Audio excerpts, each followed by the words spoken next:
Chrysler really hit its stride during the height of the muscle car era. During a time when win on Sunday, sell on Monday was a wholly viable marketing tactic, homologation specials were an important element in any performance brand's automotive roster.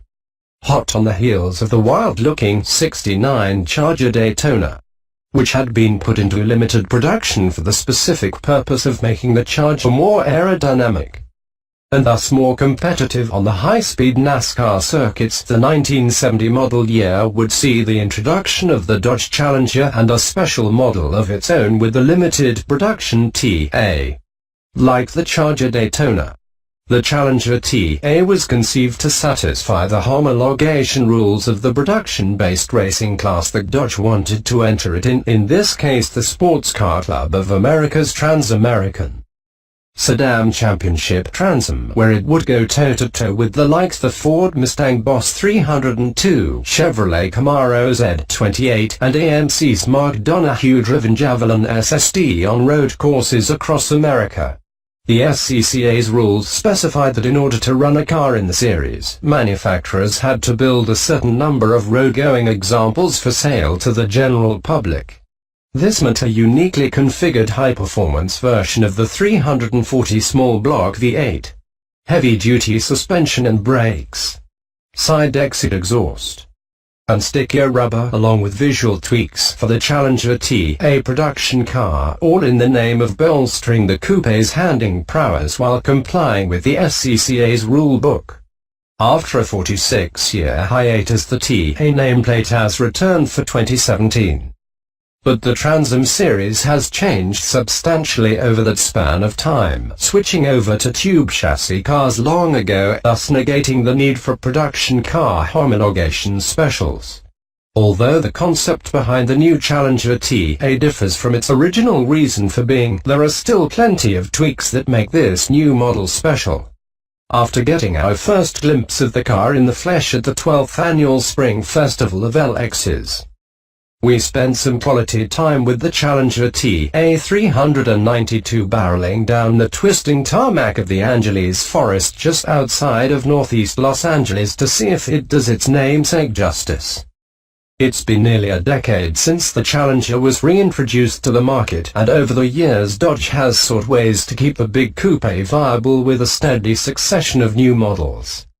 SRT 392 and SRT Hellcat, and 2017 sees the options continue to expand with the addition of the TA package. Available in both the 6.4-LITER Hemi V8-powered T-Scat Pack model as well as the standard 5.7-LITER T model. Like the original TA, this package seeks to up the visual ante while also bolstering the Challenger's handling and braking capability, while the output remains unchanged for both models, which means 485 horsepower and 475 pound-feet of torque for the 392 CI motor in our T-Scat Pack-based models, and 375 horsepower and 410 pounds-feet for manual gearbox-equipped 345 CI 5.7L V8-powered Challenger RT. Performance enhancements are provided by brakes, wheels and tires that have been handed down from models higher up the food chain.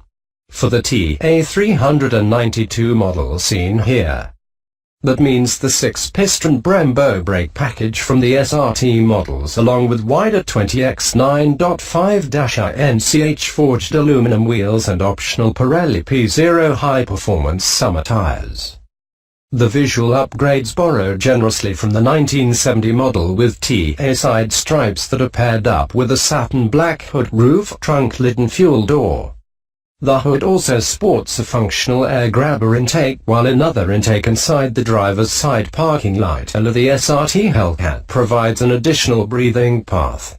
Inside, all TA models get white face gauges while the TA Plus and TA 392 also score heated and vented Napa leather seats. An 8.4-inch Uconnect touchscreen infotainment system with Apple CarPlay, Android Auto, along with a bespoke hard button for the Dodge Performance pages. With all the various V8 powered Challenger models currently on offer, it can be difficult to discern which one comes with what hardware. For the TA392, it's easiest to think of it as splitting the difference between the standard IT Scat Pack and the SRT392. Both share an identical powertrain, while TA package adds the SRT's wider wheels and tires as well as its brakes. One place they still differ, however, is the suspension package. In a somewhat disappointing move, Dodge chose to leave the TA392's suspension unaltered from the RT Scat Packs, which means it utilizes fixed-rate Bilstein dampers rather than the three-way adaptive setup found on the SRT models, or some sort of third option that would be bespoke to the TA, like the semi-concept car's coilover setup. It's still a reasonably sporty ride, particularly in contrast to the components used on the base RT and models below it, exhibiting minimal body roll when pushed hard and allowing us to pilot the Challenger TA392 down demanding mountain roads with haste. It strikes a solid balance between taut manners at speed and grand touring comfort around town and out on the highway. But folks hoping for a serious track-tune setup might be left wanting something more substantial. Still, the TA392 provides more confidence at speed than a standard Scat Pack simply by virtue of the additional grip on hand as well as the beefy Brembo brake setup, which feels more balanced with the grunt that the big 6.4-LITER Hemi can deliver. Like all Challengers, the interior of the TA feels positively cavernous in comparison to just about any coupe on the market aside from a Bentley Continental, allowing for normal-sized adults to pile into the back seat and sit in relative comfort. The white-faced gauges and TA stitching on the front seats provide a subtle implication that this is something special. But otherwise the TA's interior will feel largely familiar to folks who've spent any time in a 2015 and newer Challenger. It's certainly not understated on the outside, though, eliciting nods of approval from muscle car fans almost anywhere we took it. The TA's various visual tweaks suit the lines of Dodge's coupe well, and the functional cold air intake system offers some additional credibility when you pop the hood, despite the fact that it doesn't provide a bump in power. While the original Challenger TA was a one-year limited production affair, that's unlikely to be the case here. The Challenger's transition to an all-new platform based on the architecture that underpins the Alfa Romeo Giulia was recently pushed back to at least 2020. So it's likely that the TA package and its Charger counterpart, the Daytona package, will stick around at least for a few years to come. Additionally, folks looking to save a few bucks while bolstering their RT Scat Pack's performance capability and maintaining a slightly lower profile can order just the mechanical upgrades of the TA392 by checking off the Dynamics package on their order sheet to get the upgraded brakes, wheels and tires without the visual tweaks. That's not the way we'd have it though.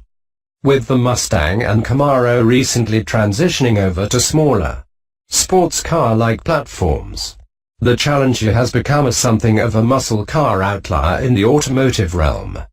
And perhaps no other iteration of Dodge's two-door celebrates its tire shredding heritage with more pride than the TA does.